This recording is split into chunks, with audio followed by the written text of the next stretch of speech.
You're going to make us elk fajitas. I am. Yeah. I am. He does a lot of cooking when they go out to shows and stuff, and openings for Grand different... openings for different sporting good retailers. We also do TV shows, certainly, magazine things, just whatever needs to be done. We go out and do it. So we have a lot of fun, cook a lot of different things. Yeah.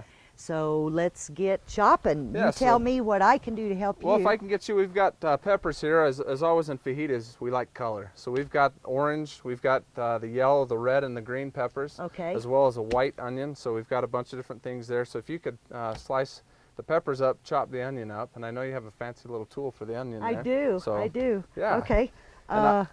What's this? We have a fun little cutting board, flexible cutting board, cutting mat. So yeah, what you do is once you're done slicing up, you can cup it, slide it right into there, and you're good to go. Well, isn't that cute? Yeah. That's a neat idea. Yeah, so if you could get that going. Okay, I'll get that going. And what I'm going to do here is we've got the elk meat.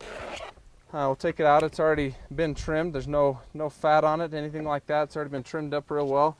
And we're just going to cut it into your typical slices that you would have when you have fajitas. Well, now this, on the meat, we're using the sirloin. So, only because that's a more tender cut. And this elk is compliments of me. All right. I went out with a guide and Gunnison Country Guide Service, John Nelson, and I got my first elk. So the elk's on me today. Well, good. You can use any kind of meat, any cut, but this is more tender, and that's why we chose it. You bet. That's a good cut of meat. It looks good. So it kind of... there's handy little gadget there, huh? Yeah. Yeah, boy, it chops these onions and stuff just right quick. And then we'll pour those in with these. Okay. I'll get... So we can slice those up. Okay. Yeah. And tell me about, you did a little research on I did fajitas. do it. Whenever I cook something, I kind of like to know where it came from and what it's about. Fajitas got their origin in Gasp, Texas, of all places. I know we're in Colorado, and that probably is a bad word here. But we have a lot of Texans in Colorado. All right.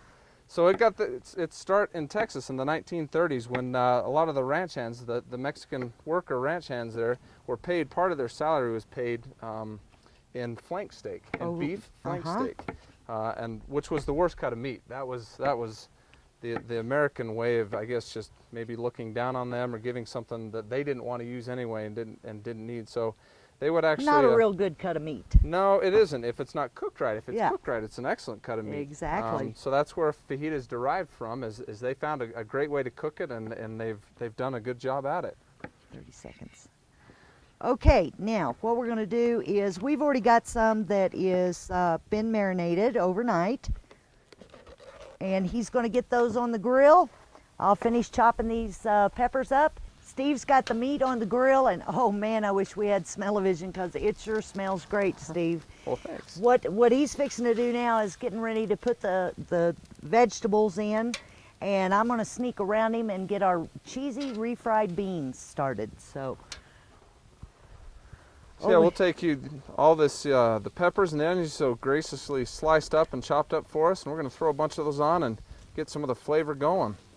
I like to, though, heat up my tortillas before I put fajita stuff in them, so we'll throw them on the other side of the griddle here, get a little bit of warmth on them. Not a ton, we're not cooking them, they're already cooked, just a little bit to warm them up. Yeah, and make them a little more pliable. That's right. So you can see it's browning up just a little, so then what we'll do is we'll take our plate, go ahead and throw the tortilla right on there. We'll grab some of the meat. That one's heavy on the meat, so that must be for me. Okay, right? That's for you. Oh, but this is your elk, though, I guess. So. I share. Okay. I share with my friends. So put that on there, and then, from there, I guess it's pretty much up to personal opinion and whatever you want, but I always dump some cheese on there. Real simple and easy. Okay. A little sour cream. Yeah, a little sour cream, so put some of that in there. And then pico de gallo, fresh pico de gallo on there. Oh, my. And then to finish it off for myself, I like to put some lime in there. Not the whole lime. As you can see, I've sliced it up here. Just do one of these type things. There you go. Any of the Mexican food I eat, that's... Good thing I had glasses on. I saw that one. So oh, that looks nice. Put a little lime juice in there, and it's ready to go.